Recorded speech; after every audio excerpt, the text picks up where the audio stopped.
Now for updates from India. There's good news and bad news. The good news is our vaccines can fight off the double mutation. The bad news is the numbers are still rising. India set a double record on Tuesday, almost 300,000 new cases and more than 2,000 deaths in 24 hours. Let me put these numbers in context. There were 825,000 cases reported globally. 300,000 of them came from India. That's almost 36% of the global caseload.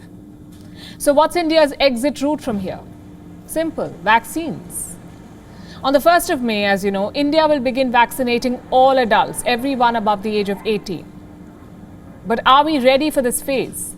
Tonight we'll try to answer some questions and give you 5 key updates about the second wave. First of all, how much will vaccines cost and where can you get them? We have figures for Covishield. State governments can buy Covishield at 400 rupees per dose. That's around $5 US. Private hospitals will have to pay 600 rupees per dose. That's around $8. Where can you get them? Vaccine makers will divide their output into 2 parts. One half goes to the central government. The second half will be sold to states and in the open market. So hospitals and state governments can buy directly from manufacturers and distribute any way they like. Either sell or give the shots for free. Where does that leave you? If you're 45 plus, you can still get vaccinated free of cost, but only at government facilities in India. If you are in the 18 to 45 category, you will have to visit a private hospital. And here, they could probably charge you more than 600 rupees. It depends on where the government caps the price. And these are prices only for Covishield. Bharat Biotech and Sputnik V are yet to announce their rates. Chances are they'll be somewhere between 700 to 1,000 rupees per dose. That's somewhere in the $10 range.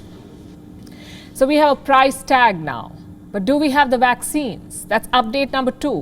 What is India doing to ensure there is enough for everyone, enough doses on the shelf? India is expanding capacity. The government has granted $610 million to the 2 vaccine makers, the Serum Institute and Bharat Biotech.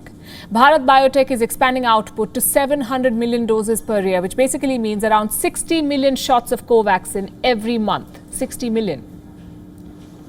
Covaxin's biggest market is still India. But this vaccine is being studied around the world, including in the US and Europe. What about the Serum Institute?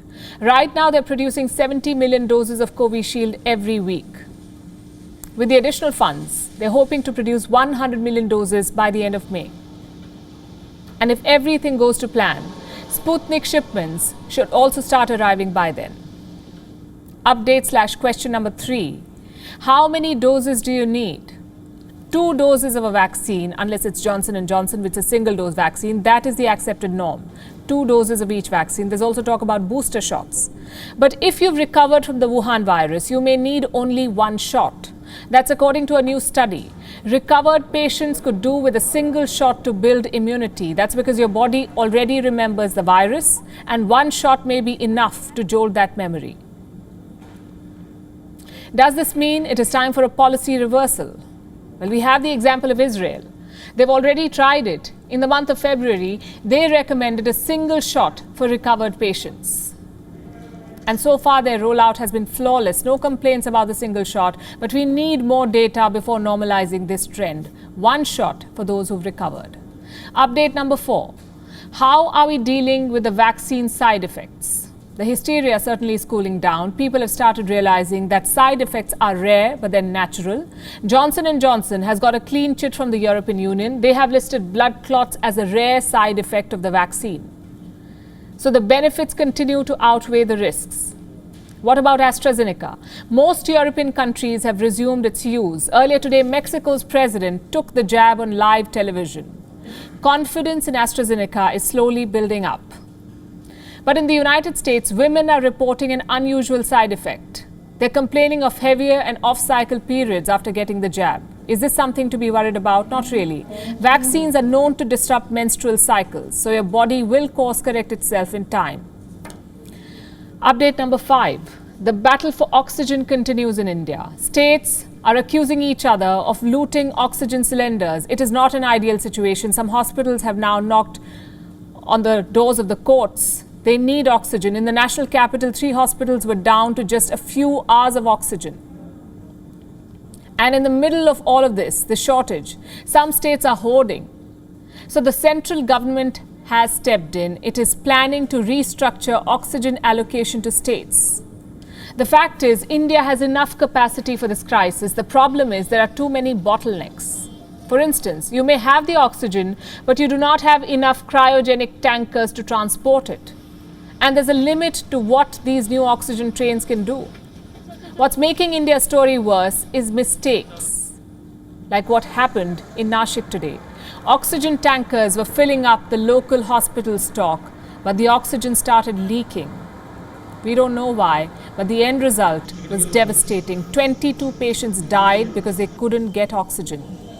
This is why India's situation is different from the world's. We must focus on both treatment and vaccination, and we must do both effectively to crush this surge. This is the biggest health crisis India has faced since independence. Other countries have seen the Spanish flu, they've seen the Asiatic flu, but India was a colony back then. The Wuhan virus is independent India's defining challenge. Let-ups and mistakes are not an option.